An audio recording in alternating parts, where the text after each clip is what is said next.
কাঁঠালি রান্নার নৈপুণ্যতায় আপনাদের স্বাগতম। আজকে নিয়ে আসলাম কাঁঠালের রেসিপি বুটের ডাল দিয়ে। কাঁঠালটা এভাবে রান্না করলে আমরা যে কাঁঠাল খাচ্ছি এটা মনেই হয় না, মনে হয় যেন কোনো মাংস রান্না করা হয়েছে, এই স্বাদ চলে আসে। বুটের ডাল দিয়ে রান্না করব দেখে বুটের ডালগুলো আমি 6-7 ঘন্টা আগেই ভিজিয়ে রেখেছিলাম। ভিজিয়ে রাখলে বুটটা তাড়াতাড়ি সিদ্ধ হবে, এই জন্য।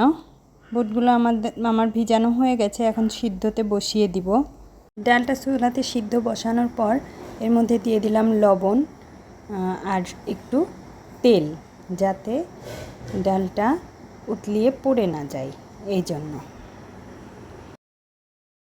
ডালটা আমার ভালোভাবে সিদ্ধ হয়ে গেছে, এখন আমি ডালটাকে নামিয়ে নিব আর একটা ছাকাতে করে ছেঁকে রাখবো জল ঝরানোর জন্য। দেখুন, কাঁঠাল আমি আগেই কেটে রেখেছি, ছোট ছোট করে কেটে রেখেছি। আজ এই কাঁঠাল দিয়ে আপনাদেরকে আমি একটা রেসিপি দেখাবো। প্রথমে কাঁঠালগুলোকে আমি সিদ্ধ করে নিব। কাঁঠালটা এই কড়াই করে চুলায় বসিয়ে দিলাম, এর মধ্যে একটু দিয়ে দিব হলুদ দিয়ে ভালোভাবে সিদ্ধ করে নিব কাঁঠালটাকে। হলুদ দেওয়ার পর সবগুলো কাঁঠালের সাথে হলুদটাকে মিশিয়ে দিব। দেখুন, কাঁঠাল আমার সিদ্ধ হয়ে গেছে।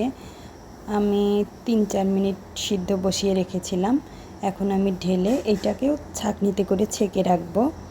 এখন চুলাতে কড়াই বসিয়ে, কড়াই গরম হলে এর মধ্যে দিয়ে দিব তেল। আর এই কাঁঠালের তরকারিতে আজকে আমি জিরা ফোড়ন দিব। ফোড়নে জিরা দিয়ে দিলাম, আর কিছু পেঁয়াজ কুচি করে রেখেছিলাম, সেই পেঁয়াজ কুচিগুলো এখন দিয়ে দিব। পেঁয়াজ কুচিগুলোকে একটু লাল লাল করে ভেজে নিব।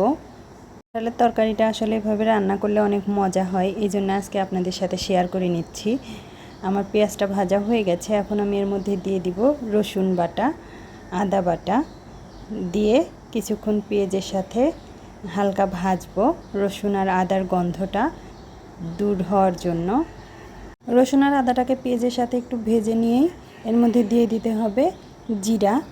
আমি জিরা বেটে রেখেছিলাম, সেই বাটা জিরাটাই দিলাম, দিয়ে এগুলোর সাথে মিশিয়ে নিচ্ছিলাম। আমার মেশানো হয়ে গেছে, এখন আমি এর মধ্যে দিয়ে দিব পরিমাণ মতো মরিচের গুঁড়া। যে যেমন ঝাল খেতে পছন্দ করেন সে ঠিক ততটাই ঝাল ব্যবহার করবেন। আমার সব মশলা একসাথে মেশানো হয়ে গেছে, এখন আমি এর মধ্যে দিয়ে দিব পরিমাণ মতো জল। আর এই জলটা কিন্তু আমি ওই যে ডাল ছেঁকে যে জলটা রেখেছি সেই জলটাই ব্যবহার করছি। এখন এর মধ্যে দিয়ে দিব হলুদ দিয়ে মশলাটাকে কিছুক্ষণ আমি কষিয়ে নিব ভালো করে, যতক্ষণ না মশলাগুলো ভালো করে কষানো হচ্ছে। যতক্ষণ মশলা থেকে তেল না ছাড়ছে ততক্ষণ মশলাগুলোকে আমাদের কষাইতে হবে। মশলা থেকে তেল ছাড়া শুরু করলেই এর মধ্যে আমরা ছেঁকে রাখা কাঁঠালগুলো দিয়ে দিব। কাঁঠালগুলো দিয়ে মশলার সাথে ভালোভাবে মিশাবো।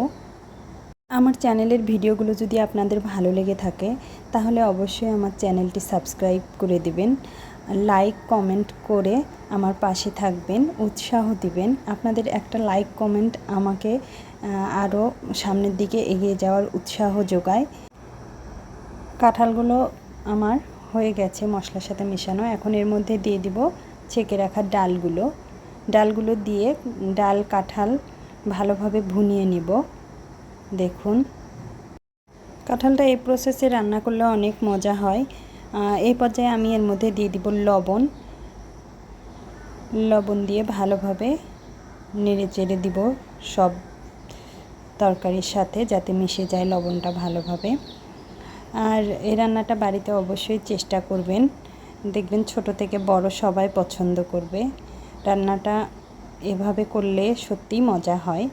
আর আমি ডাল ছেঁকে যে জলটা রেখেছিলাম সেই জলটা এই পর্যায়ে দিয়ে দিলাম। জলটা দিয়ে একটু ফুটে উঠলে এর মধ্যে দিয়ে দিতে হবে গরম মশলাগুলো। এই রান্নাটা আমার মার থেকে শেখা, আমার মা এভাবে রান্না করতো, তো তার থেকেই শেখা এই রান্নাটা এভাবে। তখন দেখা যেত মা এভাবে যদি রান্না করতো আমরা অনেক মজা করে খাইতাম। তো আজকে ভাবলাম আসলে এই রান্নাটা হয়তো আপনাদেরও ভালো লাগতে পারে, এই জন্য শেয়ার করলাম আপনাদের সাথে। আর আপনারা রান্না করলে রান্নাটা কেমন লাগলো আমাকে কমেন্টে অবশ্যই জানিয়ে দিবেন। আর আমার রান্না এখন শেষ হয়েছে, আমি চুলা বন্ধ করে দিয়েছি, এখন নামিয়ে নিব। দেখুন কতটা সুন্দর লাগছে, দেখতে যেমন সুন্দর লাগছে খেতেও কিন্তু তেমন অনেক সুস্বাদু। ভালো থাকবেন সবাই। ভিডিওটা দেখার জন্য ধন্যবাদ।